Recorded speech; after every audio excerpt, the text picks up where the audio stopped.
ஸ்ட்ரிக்டான ஆஃபீஸரா இருப்பாங்களா?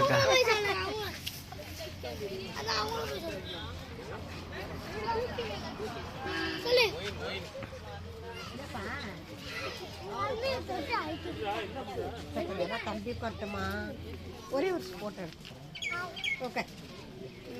உட்காந்து போட்டோ எடுத்துக்கடா. உட்கார உட்கார உட்காரா. திராட்சை தோட்டத்துல ஒரு போட்டோ எடுத்துக்கலாம் வாடாங்க.